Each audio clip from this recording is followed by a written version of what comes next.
Так, киши келсин. Мен оюмча кызыктуу маек болот. Күтүп турсаңыздар. Жөн эле кээ бирлер айтат, сүйлөбөйсүң. Эл келсе сүйлөйүнбү же жөн эле сүйлөй берейинби?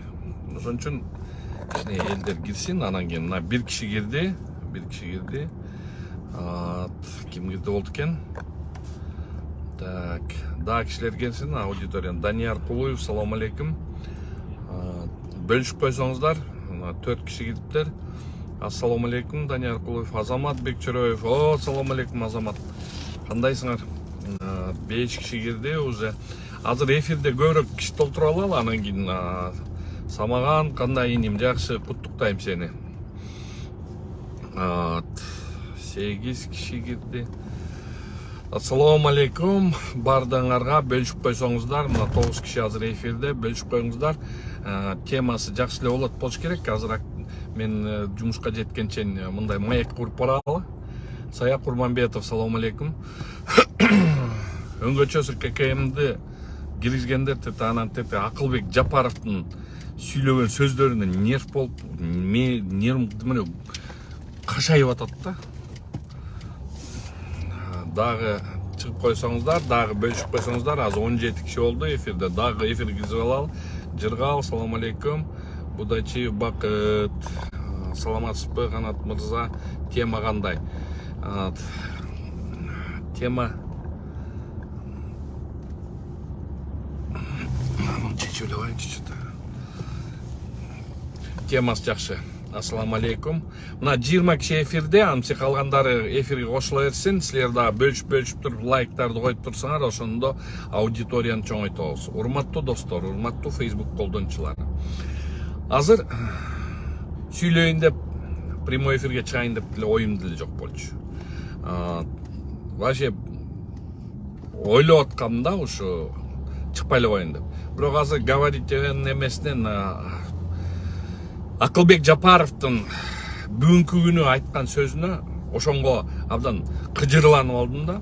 Значит, ККМге каршы чыккандар же ККМде мындай каршы чыккандарга артында контрабандисттер турат дейт да. Бул фантазер деги Акылбек Жапаров. Сиз негизи мындай сүйлөп атканда мындай ойлонуп туруп сүйлөйсүзбү, урматтуу Акылбек Жапаров? Контрабандисттер турган жери жок, карапайым калк турат. Ош жерде базарда иштеген, кредитке малынган, эптеп жанын багып аткан элдер турат. ККМге каршы тургандар.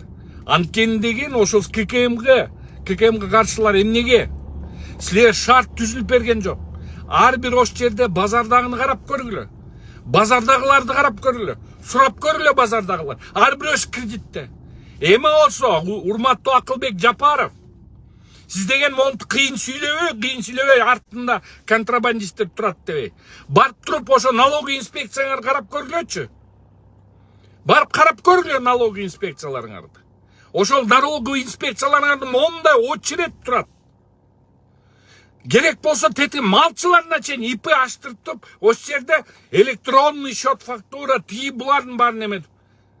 Ошолор деген бухгалтер нанимать этиш керек, ар бирөөсү. Ошол кичинекей ИП, ошол бар бухгалтер неметиш керек. Булар өзүнүн жанын багабы, эптеп ошо үй бүлөсүн багабы, же контрольный кассовый аппараттарды багабы, же силерди багабы. Силер кызыксыңар го. Бул эмне деген сөз да? Контрабандисттер. Контрабандисттер эмес.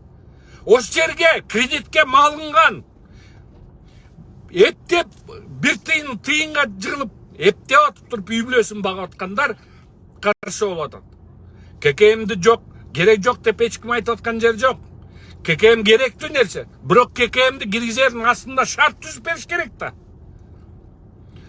Маршрутный таксилерди эмне кылып атасыңар, бусиктерди? Аякка да налогтордун баарын өчөйтүп атасыңар. Сиз деген экономический чудотворецмин деп айткан сөзүңүздө. Менден экономический чудолар жасайм. Экономический чудо жасаган ошол карапайым элди эле кыса бергени. Токтотсоңор боло, карапайым элди кысканды. ККМ киргизесиңер, мейли киргизгиле. Тогда процентный ставка банктарды ылдыйлаткыла. ККМ киргизи электронный счет фактуралар, электронный накладнойлар жасап атасыңар. Тогда хорошо. Принцип единого окна кылгыла налог инспекцияларда. Карап көргөнчү налог инспекцияларыңарды. Очерет. Элдер билбейт. Тие жактан барып, бияка барат, бияктан тиягына барат. Налог инспекциядагы инспектор дегенде кетесиң карап көрдү. Герсейген акмактар бар тең. Герсейип турушат ошакта. Ошол туурабы? Карапайым элди кыйнап атпайсыңарбы? Силер мындай чуудо жасагандан көрө андан көрө эчтеке жасабай эле койгулачы, суранычы. Жөн эле ошо бийликке эле жыргап эле жата бергилечи, жыргап эле жата, бирок эчтеке жасабагылачы. Силер жасаган сайын эле силер элди кыйнап атасыңар да. Ой, налог инспекциянын ичине азыр кирсең оозуң ачылып калды дейт. Очерет бири-биринин үстүнө бири-бири. Эми ошол кичинекей ИП ал отчетторду бериш үчүн бухгалтер чакырыш керек экен. Бухгалтерге акча төлөш керек экен. Анан ККМден өткөзүш керек экен. Ар бир чач алган кишиникин барып туруп отчетко бериш керек экен. Бул кандай? Бул эмне деген фантазия? Ой, Садыр Нуркожоевич, жок дегенде тетиги Акылбек Жапаровго жокто ооздук кийгизип койгулачы деги, ооздугун кийгизип койгулачы деги. Же тилин кыскартып койгула. Элди иши боюш кылбай, кызытпай.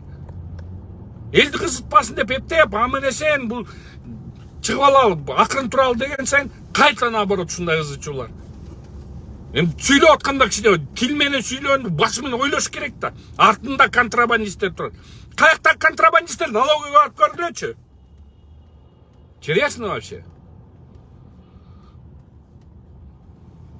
Мына реалдуу түрдө нерселерден иштеш керек да. Кайда бир фантазияларды ойлоп таппай. Мына, например, растащиктер боюнча. Мына баянкы боюнда бар, ошол жерде Төрөгөн Аида Исакова.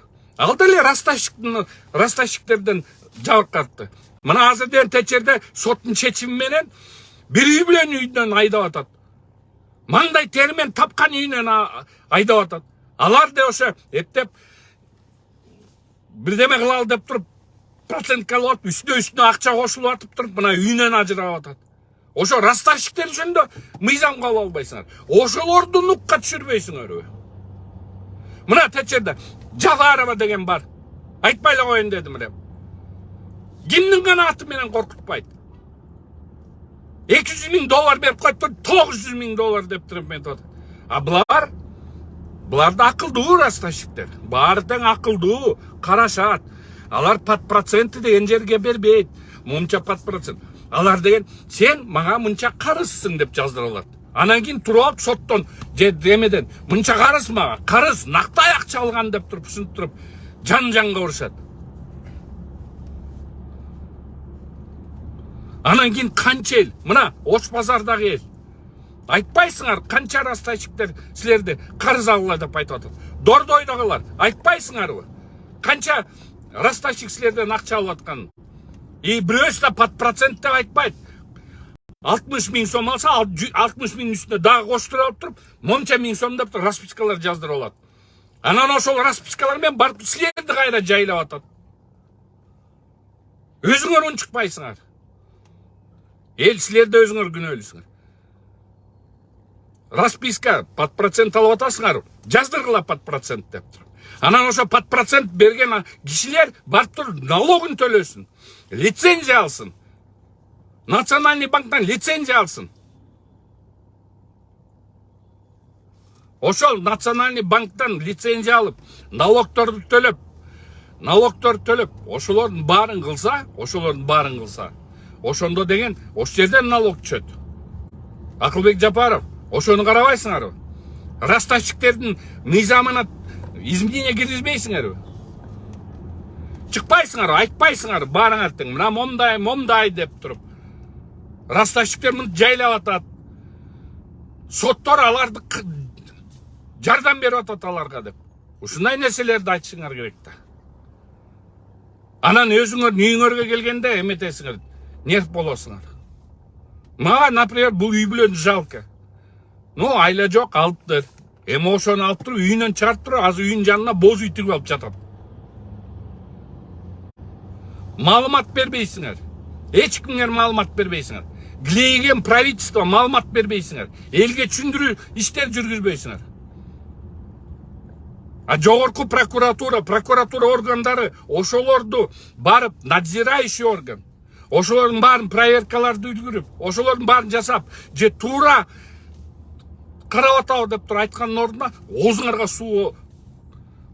суу толтуруп алганда отурасыңар. Баарыңарга жакшы, кайф. Мындай баарыңар. Бирөөңөрдүкү, бул эмеде бизге тийбесе болду. Тияктан ассаламу алейкум деп келип атат. Акылбек Жапаров тиякта мындай нерселерди айтып коет. Момундай сонун бир эмелерди айтып коет. Ошонго макул болот жыргап. Кыйналган эле карапайым эл болуп атпайбы? Карапайым эл. Аз любой базарга барып көргүлөчү, базарга. Садыр Нуркожоевич, өзүңүз бир базарга барып туруп сурап көргүлөчү элден. Мындай элден эмес, мындай жасалма элден эмес, который силерге деген даярдап берет. Просто Султан Сулейман кылчу эмес беле. Туруп эле шак бара калгандай. Туруп эле баягы силерден Ак Ордого барганда кандай сонун нерсе кылдыңыз? Садыр Нуркожоевич, абдан сонун нерсе кылдыңыз. Никто не ожидал. Зато бардыңар, элдин үнүн уктуңар. Могу жерде азыр базарга барып көргүлөчү. Мындай эле жөн эле базарга резко барып көрсөң, ошондо айтат, биз болуптур, биз ККМ коелу дейт. Болуптур дейт. Кредитибизди эмне кылабыз дейт. Анан кийин течерде электронный почталарды алганга, течерде барып налоговый инспекция барып туруп саат ошол жерде 5-6 саат сайын олтуруп ошол жерде налог төккөн кант төгөбүз деп айтат. Биз деген бияктан соода кылып окат кылабызбы же налоговый инспекцияда ошол жакта кечке эртеден бери ошол жакта жүрө беребизби деп айтат. Ошондой чудотворецтичи, Садыр Нуркожоевич, ушундай чудотворецти эмне кармап отурасыңар билбейм да. Мен башынан эле айтып эле келатам, Садыр Нуркожоевич, сиз булар жооптуу болбойт эч качан. Эч качан силердин ошо командаңардагы имиштер, булар эч качан жооптуу болбойт. Ошол эле премьер-министр, ошол эле генеральный, ошол эле министр МВД, булар эч качан жооптуу болбойт. Жоопту сиз тартасыз. Анткени сиз Кыргызстандын мындайча айтканда атасысыз. Анан ошол эмелерди тартканда алар чыга берет. Приказ был сверху деп. Көрбөдүкпү? История көрсөтпөдү? Акаев кетти, Акаевдин жан жокөрлөрү, Жумалиев, Сумалиевдер бар тең. Ой, бул биз эмес, Акаев эме Майрам менен Акаев берчи дейт. Бакиев кеткенден кийин Бакиевдин жанында жүргөндөр ошолор Бакиев приказывал деп чыкты. Ушинтип эле сатып кетет. Алдын ала иштерди жасаш керек да. Жөн эле мындай течерден бир Дубайдан болобу, бир жерден болобу көрүп калды ошол жакта ККМ бар экен, ошондой жакшы экен деп эле келип туруп эле. ККМдин киргизердин астында шарт түзүп бериш керек да элге. Налоговый инспекцияларда единый актыларды түзүп бериш керек да. Мына барып эле көрүлөчү, дагы бир кайталанып кетейин, дагы. Барылачы налоговый инспектор. Байкуш ошол жерде базардагылар эптеп ошол жерде окат кылгандар очередтерде турат. Налоговый инспекциядагы тетиги жаш шабагырлар туруп анкылдайт. Времени нету, зайдите потом деп кайра монтет. Элди ойлош керек да. Кыргызстандын байлыгы бул президент эмес, Кыргызстандын байлыгы бул бийликтегилер эмес. Кыргызстандын байлыгы бул эл. Эл болот Кыргыздын байлыгы. Биз ошол байлыкты сактап көргөн ордуна кайра байлыкты жүдөтүп тажатып атабыз. Уят да. Анандан сүйлөгөндө туруп ККМди киргизгендердин артында контрабандисттер турат. Кайсы контрабандист? Айтып бергилечи, кана ошол контрабандисттер айтып бергилечи. Ладно, болуптур течерде райым деп эле сүйлөчүңөр, контрабанда тийбу. Бир да соттун чечими жок. Кайсы контрабандист айткылачы, кайсы? Мына айттыңызбы контрабандист, Акылбек Жапаров. Айтыңызчы, кайсы контрабандисттер турат? Анан кийин, значит, мен ККМга каршы чыксам, мен артымда көрсө контрабандисттер турат экен да. Тилиңерге жооп бергилечи биринчи. Мен артымда эч кандай контрабандисттер жок. Мен ошо элди ойлоп туруп, элди айтып атам. Налоговый инспекцияларды карап атам. Азыр налогага кирейинчи. Кайта. Көрөсүңөр. Мондай эл быкы. Электронный счет фактураңар түшүнбөйт. Электронный накладноюңар түшүнбөйт. Барып туруп ошол жердин налоговый адисине барсаң, налоговыйдын адиси аңкылдайт. Ал эмне кылат байкуш? Ал базарда 1 сомго алса, 1 сом 20 тыйын үстүнө кошуп жашап атат ошол. Жер менен тигине балелер болуп атат, жер менен. Ушундай фантазерлор ушинтип бир кезде фантазия кылып жерлерди таратыш керек, эл таратыш керек. Мен эсимде Бакейдин малында Үсен ака ошондо тараттырган команда берди. Ошондон бери келаткан азаптар. Мына ошол жактан анан шылуундар пайда болот. Ошол шылуундар бир кезде ошо бийликтин жанындагы жүргөн жан жөкөрлөрү болчу. Анан мына бүгүнкү күнү ушундай азап болуп атат.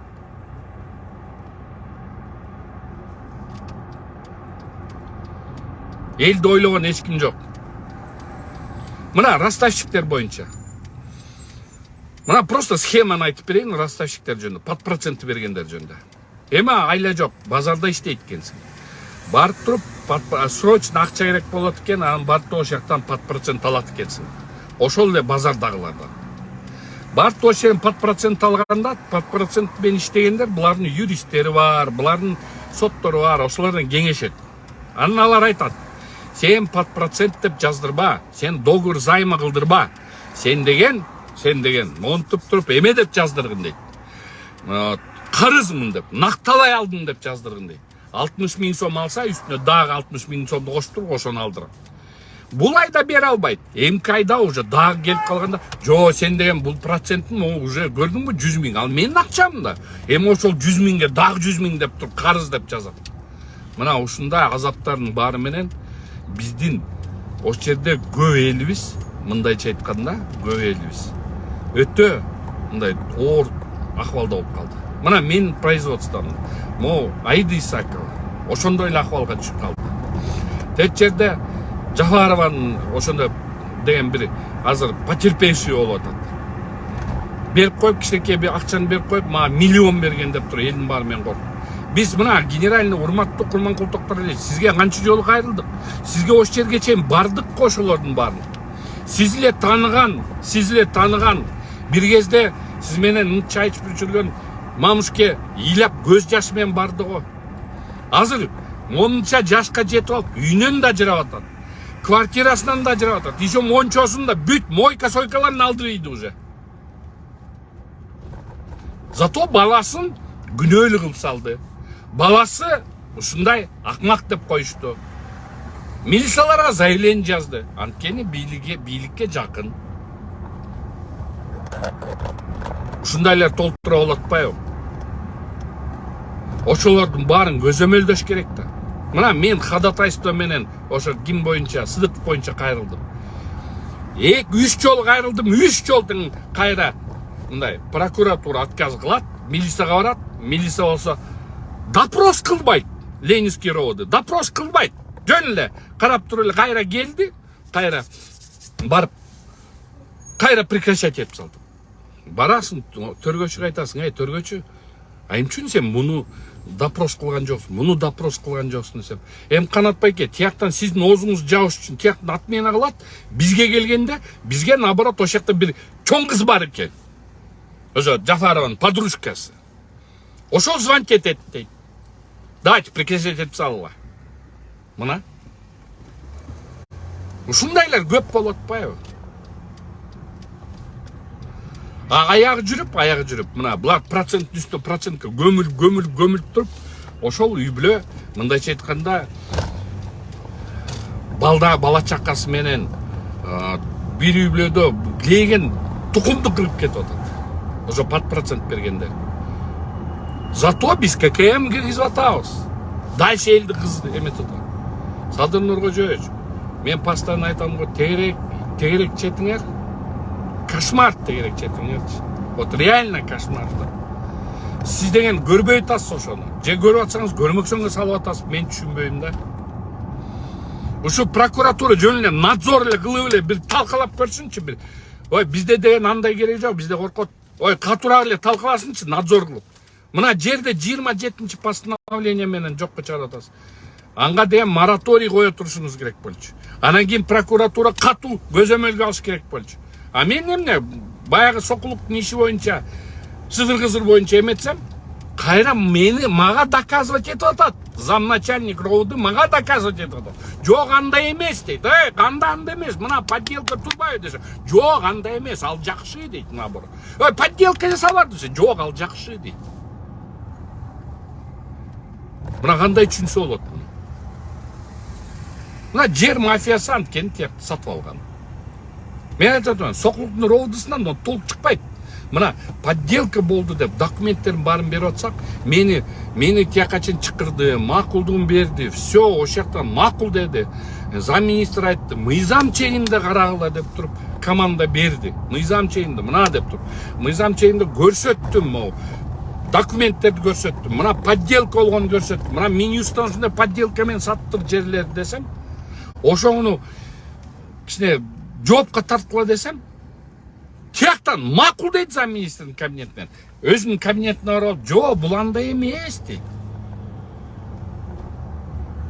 Анан кийин 27-чи постановление туура аякта да элдер күйүп атат. Элдер ишенип тияка да. Ошону деген момтеп коркутуп, үркүтүп, мына чүйдүн ГКМБси бүгүн 4-өн камады, госрегистр моз. Аяктан дагы без разборки эле жөн эле барып эле камап чыктады. Мындай кичине разбираться этип, кичине мындай далилдеп туруп, анан камаш керек эле. Жөн эле просто ишиңиз ызы-чуу чыкпасын деп эле госрегистр камап чыктады. Ошол жерде член ОПГ деп, ОПГ тиешеси жок баланы камап чыктады. Зато ОПГ деп салды. Күркүн келет да ушундай. Мына чүйдүн ГКМБси, эмне кылып атасың? Зачем аны кылдың? Тиякта да кылмыш бар, подделка бар.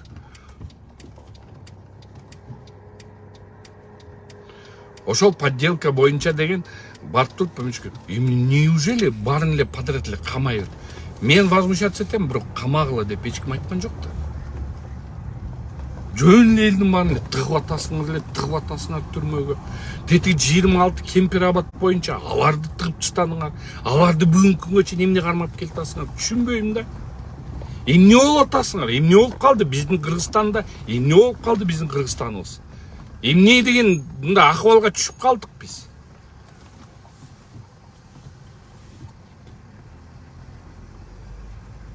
Мындай иштей турган адамдарды, мындай кичине мындай оку жайды бүткөн адамдар мындай толтура го бизде.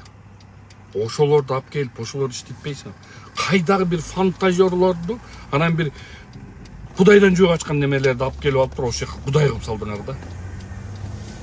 Вообще поражаюсь. Наоборот, ушул жерде мен ушул жерде ой коюм, эл тигинде мындай митингге барбайлы, тиңпейли, мынтпейли деп. Действительно керек жок ал нерсе. Бирок силер да кадам жашашыңар керек да, бийлик кадам кылгыла да. Туура кадам кылгыла да. Элге карагылачы, эл жакты карап койгулачы. Ой, тетиги фантазерлор жакты карабай, эл жакты карап туруп сурап көрүлөчү деген. Силерге справкалар кетет, тим эле кыйраттык, тим эле укмуш кылдык дейт. Мындай наив эле барып эле карап коюңуз. Садырныр койчу, просто бир түн эле алып турачы, бир күн алып туруп эле. Мурут же бирдеме кылып туруп, акырын чыгып, барып налоговый, пологойлор просто кыдырып көрүлөчү. Көрөсүз эмне болот ошол жактачы. Ким кандай экенин көрөсүз.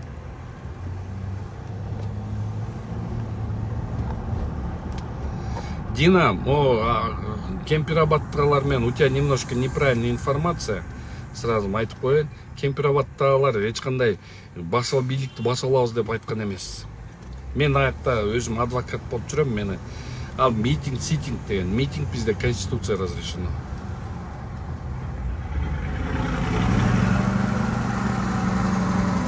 Мына ушундай нерселер болуп атат. аз таң калдым ушул Акылбек Жапаров ошонтип жазганына, жооп бергенине. ККМге каршы чыккандар булар артында контрабандисттер турат деп. Нифига себе. Мен ККМге азыркы тапта ККМ керек деп атам, бирок азыркы тапта ККМди коюш үчүн мындай шарттар түзүп берели. Шарттар түзүп берип туруп анан ошондо акырынан поэтапно киришиш керек десек, кайра наоборот тескери кыласыңар да. Вообще поражаюсь да. Анан туруп алып туруп, эми кто виноват? Я не виноват, это виноват он деп туруп эле акырын контрабандисттерге. Өзүңөрдүн провал болуп аткан идеяларыңарды силер эми бөлөктөргө шылтоолоп атасыңар да.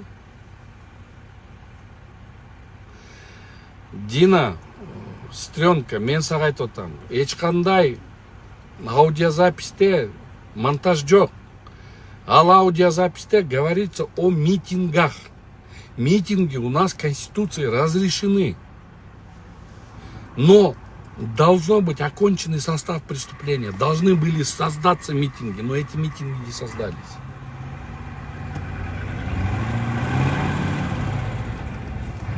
Анан тияктан туруп алып мына кимди Акылбек Жапаров, я поражаюсь, поражаюсь. Артында контрабандисттер турат. Нифига себе, мен артында контрабандист. Кайсы контрабандист мага келди?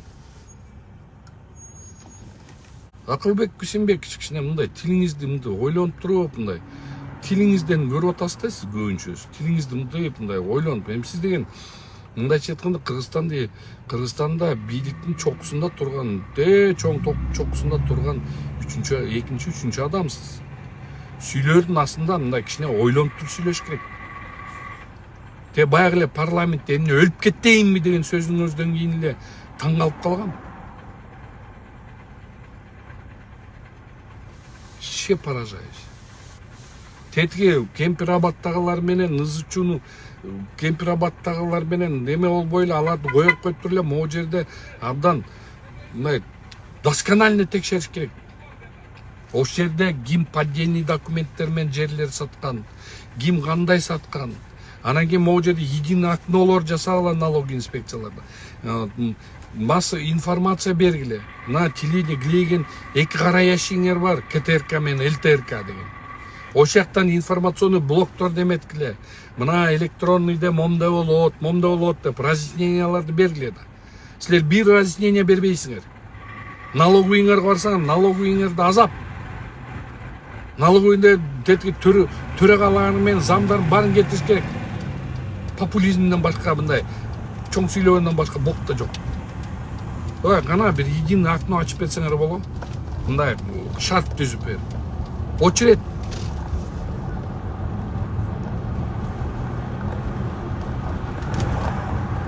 Же азыр налоговыйга баралы. Налоговыйдан көрсөтөлү. Кандай эме болот? Ошондо урматтуу Facebook көрүүчүлөр, бардыгыңарга чоң рахмат. Ушинтип ушундай элди кыйнап атканга тим эле жаным кашайып атат да. Анан туруп алып туруп элди кыйнап эметип атып туруп элди кыйнап атат да. Анан кийин эл возмущаться этип атса, ошону туруп контрабандисттер виноват кылып салбады. Бул кандай түшүнсө болот? Өзүлөр кыйнап элди монтуп туруп ушундай кекештенгенге чейин алып барышат. Анан туруп алып туруп бул биз күнөөлүү эмеспиз, муну контрабандисттер күнөөлүү. Сүйлөгөндөрдүн баарынын артында контрабандисттер турат. Вообще билбейм, кантип Садыр Нуркожоевич ушул Акылбек Жапаровдон бир фантазер бар болчу деди, фантазер. Деди, мен алакта олтургандар, мен принцибим бар, алакта олтургандар жамандабайм деп. Мен жамандабайм деп. Бирок течеде бир фантазер тигине ким билет, баягы кыргыз алтынга кум төргө внешний управление бөлтүрүк деген неме. Тигине фантазердин аягы эмне болду? Фантазиялардын негизинде зарплатасы $51,000 экен. Офигеть. Бuyakta карапайым 1000 сом таба албай атса $51,000. Бул деген 4,5 миллион сом зарплатасы. Нифига себе. Мына ошондой урматтуу достор. Ушундай нерселер көп болуп атат. Билбейм, эмне болуп атканын билбейм. Бирок Кыргызстан тынчтыкта, аманчылыкта болсун. Кыргыз элибиз уникалдуу эл. Аман туралы. Баарыбызга жакшылык каалайм. эсине келер ошол бийликтегилер эсине келер деген ой максаттар менен жашайлы. Болуптур, жашаңыздар, жаш туруңуздар.